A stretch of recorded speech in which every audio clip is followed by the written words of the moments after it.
اعوذ باللہ من الشیطان الرجیم بسم اللہ الرحمن الرحیم وبہ نستعین وہو خیر المعین رب یسر ولا تعسر وسهل لنا وتمم بالخير یا کریم الحمدللہ الذی کفی والسلام علی عبادہ الذین اصطفی محمد وآلہ الطاہرین لا سیما الامام المبین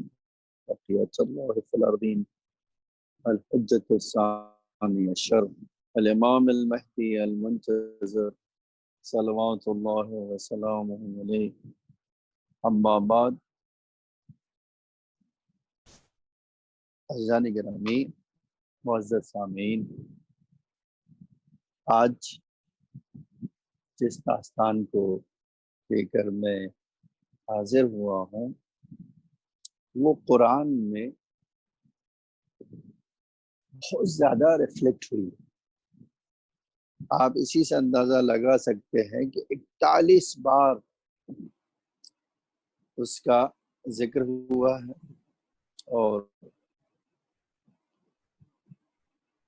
1000 نبی اس قوم میں آئے ہیں، اور اتفاقاً یہ شروع ہوتی ہے داستان جناب آدم کے فوراً بعد، یعنی ابھی کل میں نے کہا تھا 30 آیت سے لے کر 8-9 آیتیں جو ہے جناب آدم کے بارے میں، اور پھر جو ہے وہ فوراً جو ہے اس کے بعد بنی اسرائیل، یا بنی اسرائیل کہہ کے اللہ تعالیٰ نے مخاطب کیا، انہیں نصیحتیں کی، اور نصیحت کرنے کے بعد جس داستان کو، جس واقعے کو، جس قصے کو خداوند عالم نے بیان کیا ہے، اس کو بڑی شاید ہی ایک جگہ تو خالی سورہ یوسف میں جناب یوسف کا ذکر ہے، اس یعنی جناب یوسف کا پوری ایک سورہ ہے اور 110 آیتیں تقریباً اس واقعے کو بیان کرتی ہے، لیکن یہ جو واقعہ جو اب ذکر کرنے جا رہا ہوں یہ اتنی سوروں میں ریفلیکٹ ہوا ہے، اتنا زیادہ ہوا ہے اور طرح طرح سے ہوا ہے۔ میں نے کہا آپ سے کہ 41 بار بنی اسرائیل کا ذکر قرآن میں آیا، اور اس داستان کے اللہ تعالیٰ نے مختلف پہلو کو بتایا ہے۔ میں آپ کے سامنے مختصراً رکھتا ہوں، آپ غور کیجئے گا کہ بھئی یہ داستان میں کیا ہے کہ خداوند عالم ان کا ذکر بار بار کر رہا ہے۔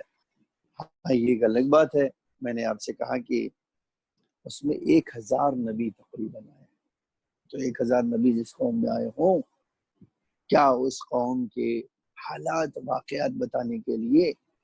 ضروری ہے کہ اتنے سارے جو ہے انبیاء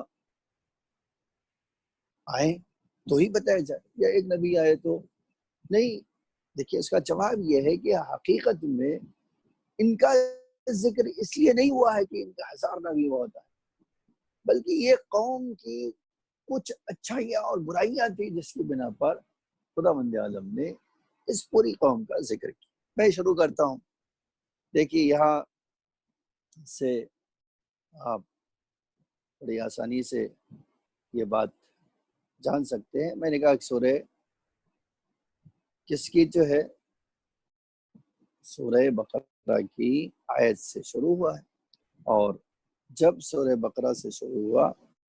تو اس میں یہ اللہ تعالیٰ نے پہلی آیت سے، کہ آپ کو پتا ہے میں اس میں بہت نہیں اندر جانا چاہتا ہوں،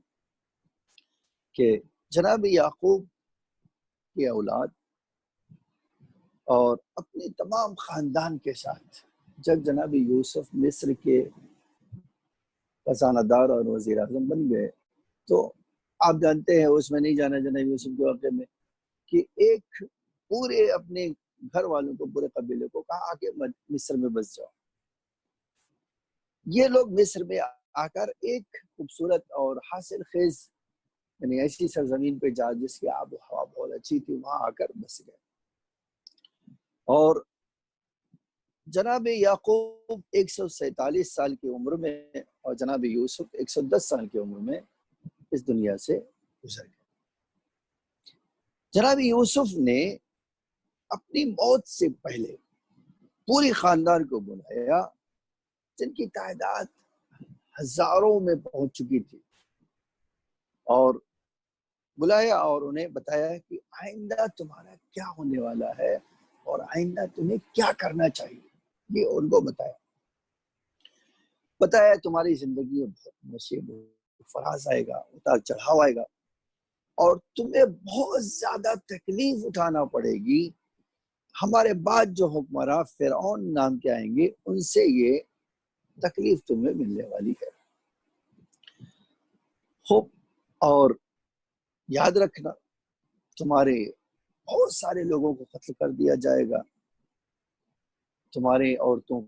کا پیٹ پھاڑ کر بچوں کو قتل کیا جائے گا، تمہاری لڑکیوں کو زندہ رکھا جائے گا، اور پھر اس وقت لاوی جو جناب یعقوب کے ایک بیٹے تھے ان سے ایک بیٹا پیدا ہوگا اور جو بنی اسرائیل کو نجات دے گا، اور فرعون کی حکومت اسی کے ذریعے سے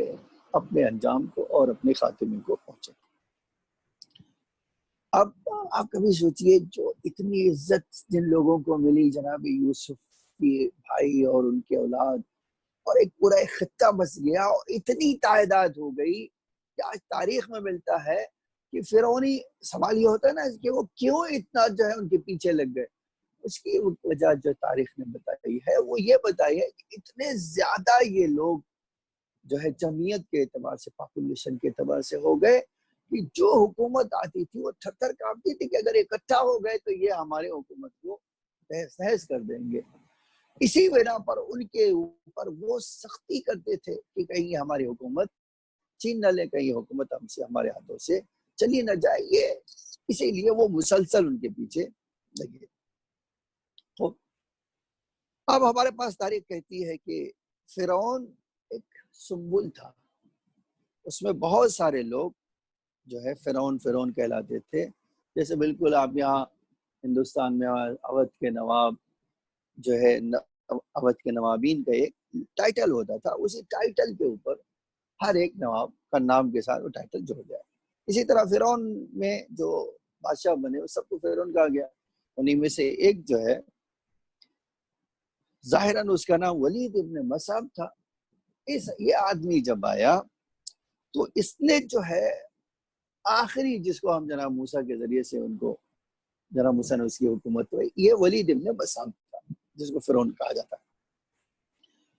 جب وہ آیا تو بنی اسرائیل کے حالات بہت خراب تھے، غربت ایک طرف تھی، دوسری طرف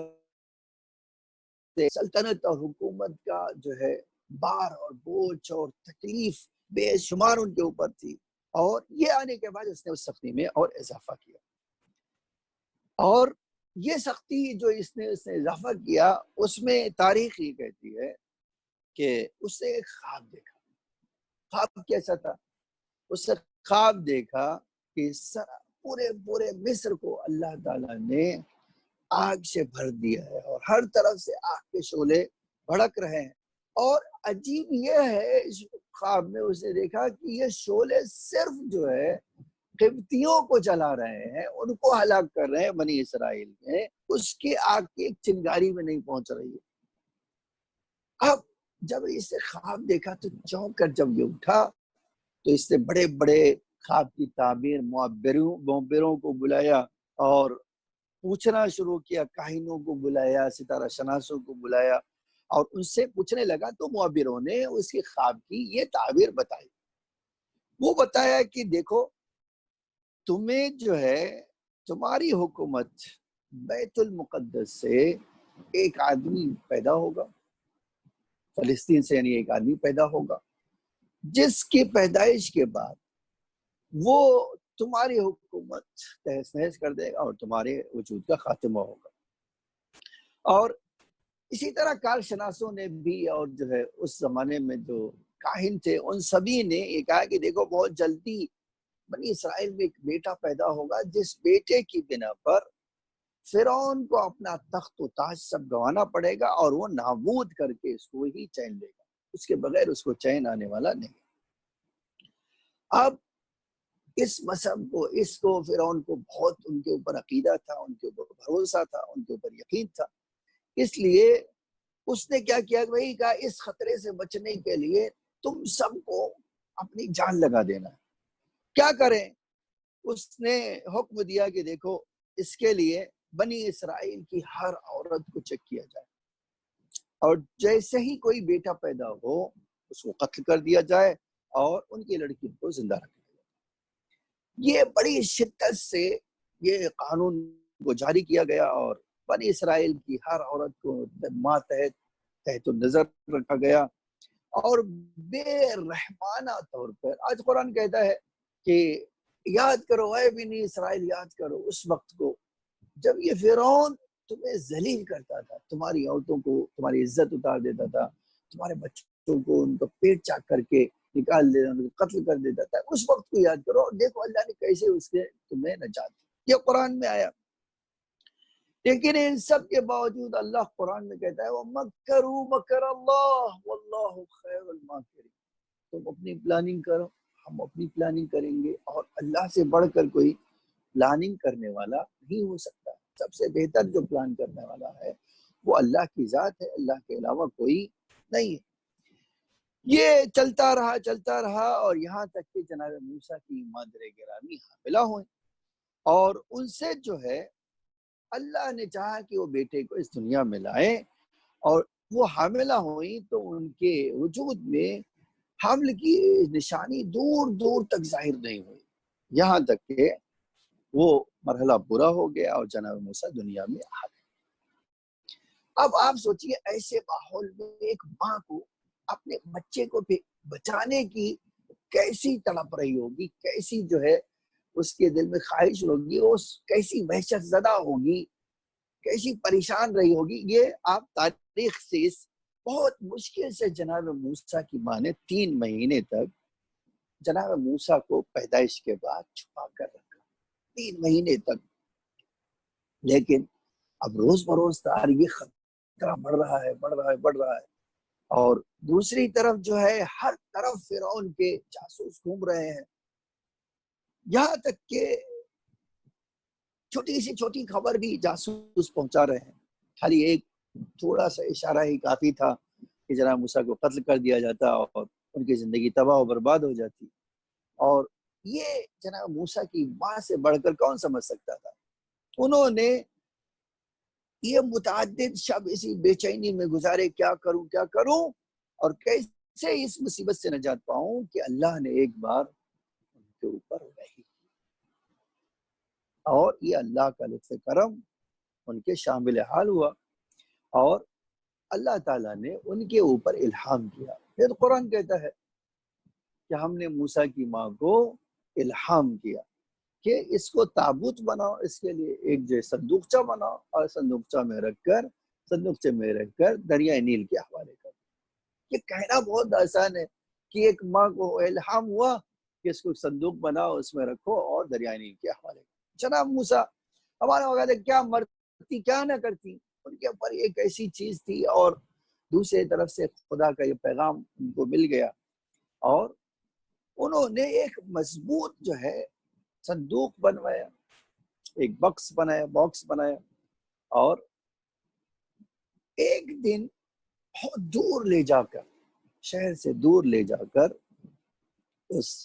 میں جناب موسیٰ کو رکھا، اس کو دروازے کو بند کیا، قفل کو اس میں تالا لگایا، اور دریائے نیل کے حوالے کر دیا. اب جب دریائے نیل کے حوالے کر دیا تو یہ موجیں، اب اتنی بڑی دریا تھی، وہ موجیں کبھی ادھر لے جاتی ہے کبھی ادھر لے جاتی ہے، اور